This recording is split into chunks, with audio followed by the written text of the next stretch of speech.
Hello friends, welcome to my channel VPS immigration. दोस्तों, मैं आपका फ्रेंड राहुल शेरावत। आज जो मैं वीडियो लेकर आया हूं वो है नॉर्थ कोरिया के बारे में।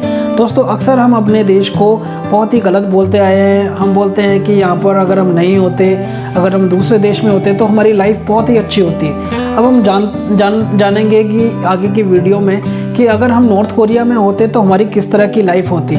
तो बेसिक चीज़ें हम नॉर्थ कोरिया के बारे में जान लेते हैं। नॉर्थ कोरिया के जो राजा हैं, जिसको हम प्रेसिडेंट बोलते हैं, वो हैं किम जोंग, जो कि बड़े ही तानाशाह है। और ये माना गया है कि उन्होंने अपने सगे चाचा को 200 कुत्तों के सामने नंगा डाल दिया था, छोटी सी गलती के ऊपर।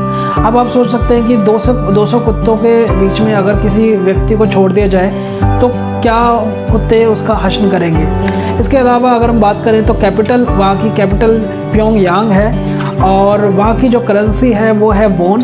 एक वॉन की कीमत लगभग 12 रुपये 24 पैसे मानी गई है। अगर हम बात करें वहाँ के देशवासियों के बारे में तो उनके देशवासियों को हफ्ते में 7 दिन होते हैं, उनको 7 दिन ही काम करना होता है और 6 दिन उनको गवर्नमेंट हो या वो डिपार्टमेंट हो या प्राइवेट डिपार्टमेंट में हो तो उनको उसमें काम करना होता है और 1 दिन उनको अपने देश के लिए निकालना होता है और उसमें उनको फ्री ऑफ कॉस्ट काम देना होता है। इसके अलावा यहाँ पर जो चुनाव होते हैं वो हर देश की तरह 4 से 5 साल में चुनाव होते हैं और हर बार चुनाव में किम जोंग ही जीतता है, क्योंकि वहाँ पर कोई दूसरी पार्टी है नहीं जो इनके विरुद्ध खड़ी हो सके। तो इस बार हर बार किम जोंग ही वहाँ पर प्रेसिडेंट बनते हैं। इसके अलावा अगर हम बात करें वहाँ के देशवासियों के बारे में तो उनको सिर्फ और सिर्फ 15 तरह के हेयर स्टाइल, चाहे लेडीज़ हो जेंट्स हो, सिर्फ और सिर्फ 15 तरह के हेयर स्टाइल बनाने की अनुमति है। अगर उनमें से अगर कोई 16वां हेयर स्टाइल ईजाद कर देता है तो उसकी सज़ा मौत है। और दूसरी चीज़, वहाँ के जो किम जोंग हैं उनके हेयर स्टाइल की कोई भी नकल नहीं करेगा, क्योंकि उनका हेयर स्टाइल यूनिक है। इसके अलावा हम बात करें तो यहाँ पर इंटरनेट बैन है और इंटरनेट सिर्फ और सिर्फ जो उच्च अधिकारी हैं वही यूज़ कर सकते हैं। उसी तरह से गाड़ी का भी इस्तेमाल सिर्फ और सिर्फ मिलिट्री के उच्च अधिकारी ही यूज़ कर सकते हैं, कोई दूसरा व्यक्ति इसको इस्तेमाल नहीं कर सकता। और अगर आप इस देश में जाते हैं तो आप देखते हैं कि हर 200 से 300 मीटर में एक बड़े स्पीकर सिस्टम लगे होते हैं, जहां पर अनाउंसमेंट होती रहती है कि उनके देशवासियों को इस पर्टिकुलर टाइम पर क्या काम करना होगा, अगर कर सकते हैं। अगर हम बात करें वहाँ के म्यूज़िक के बारे में तो वहाँ के म्यूज़िक में आप अपनी मर्ज़ी नहीं चला सकते, क्योंकि वहाँ के म्यूज़िक वहीं की सरकार डिसाइड करती है और ज़्यादातर म्यूज़िक के अंदर किम जोंग की तारीफ़ या वाहवाही होती है, तो आपको वही सुनना होता है, आप उसको चेंज नहीं कर सकते। रेडियो पर जो वो सुनाएंगे वही आपको सुनना होता है। इस देश में व्यक्तियों के पास बाइबल रखना एक अपराध है जिसकी सज़ा मौत है और बाइबल को इस देश में रोकने के लिए एक मिलिट्री तैनात रहती है बॉर्डर पर, क्योंकि दूसरे देश से लोग हीट बैलून के थ्रू वहाँ पर से बाइबल भेजते हैं, जिसको शूट करने के लिए, हवा में शूट करने के लिए, ताकि लोगों तक वो बाइबल ना पहुँच सके, उसको वो हवा में ही ख़त्म कर देते हैं।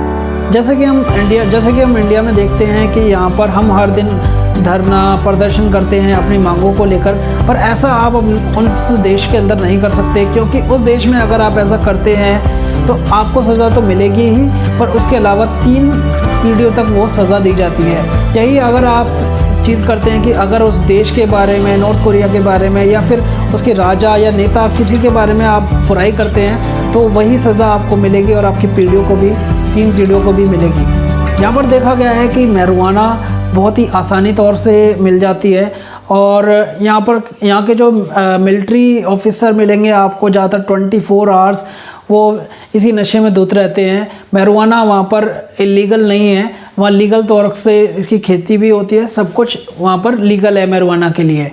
इस देश में ये भी सुनने को आया है कि वहाँ की मिलिट्री बहुत ही बेकार है और उनके नागरिकों के लिए, क्योंकि यहाँ की मिलिट्री ज़ोर ज़बरदस्ती करती है वहाँ की लड़कियों के साथ, उनको जबरन उठा लेते हैं और उनके साथ ज़बरदस्ती करते हैं और जिसकी शिकायत कहीं भी नहीं लिखी जाती।